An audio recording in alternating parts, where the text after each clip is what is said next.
ಟಿವಿಗೆ ಸ್ವಾಗತ. ನಾನು ನಿಮ್ಮ PH ನಾಯ್ಕೋಡಿ. ನಮಸ್ತೆ ವೀಕ್ಷಕರೇ. ಕಲಬುರಗಿಯಲ್ಲಿ ಲೋಕಾಯುಕ್ತ ಬಲೆ, ಸರ್ಕಾರಿ ಅಭಿಯೋಜಕರಿಗೆ ಲಂಚ ನೀಡಲು ಯತ್ನಿಸಿದ ಇಬ್ಬರ ಬಂಧನ. ಕಲಬುರಗಿ ನ್ಯಾಯಾಲಯದಲ್ಲಿ ವಿಚಾರಣೆಯಲ್ಲಿರುವ SC/ST ಪ್ರಕರಣದಲ್ಲಿ ಆರೋಪಿತನಿಗೆ ಅನುಕೂಲ ಕಲ್ಪಿಸುವ ಉದ್ದೇಶದಿಂದ ಸರ್ಕಾರಿ ಅಭಿಯೋಜಕರಿಗೆ ಲಂಚ ನೀಡಲು ಯತ್ನಿಸಿದ ಇಬ್ಬರನ್ನು ಕರ್ನಾಟಕ ಲೋಕಾಯುಕ್ತ ಅಧಿಕಾರಿಗಳು ಬಂಧಿಸಿದ್ದಾರೆ. ಕರ್ನಾಟಕ ಲೋಕಾಯುಕ್ತ ಕಲಬುರಗಿ ಪೊಲೀಸ್ ಅಧೀಕ್ಷಕರಾದ ಸಿದ್ದರಾಜು ಸಿ ಅವರ ಮಾರ್ಗದರ್ಶನದಲ್ಲಿ ನಡೆದ ಕಾರ್ಯಾಚರಣೆಯಲ್ಲಿ ಆಳಂದ ತಾಲೂಕಿನ ಕೋನಹಿಪ್ಪರಗ ಗ್ರಾಮದ ಸಂಜೀವನ್ ದತ್ತಾಜಿ ಪಾಟೀಲ್ 80 ವರ್ಷ ಹಾಗೂ ಅವರ ಪುತ್ರ ಸುರೇಶ್ ಸಂಜೀವನ್ ಪಾಟೀಲ್ 44 ವರ್ಷ ಲೋಕಾಯುಕ್ತರ ಬಲೆಗೆ ಬಿದ್ದಿದ್ದಾರೆ.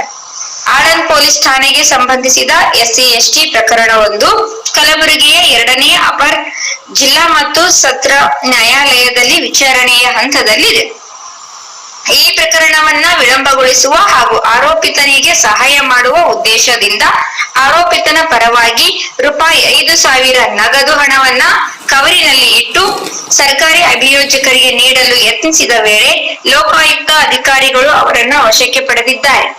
ಈ ಕುರಿತು ದೂರುದಾರರಾದ ಪ್ರಾಣೇಶ್ ಸಿದ್ದಪ್ಪ ಭರತನೂರ್, ಹಿರಿಯ ಕಾನೂನು ಅಧಿಕಾರಿ ಹಾಗೂ ಸರ್ಕಾರಿ ಅಭಿಯೋಜಕರ ಕಚೇರಿ ಅಧಿಕಾರಿ ಲೋಕಾಯುಕ್ತರಿಗೆ ಮಾಹಿತಿ ನೀಡಿದ್ದರು.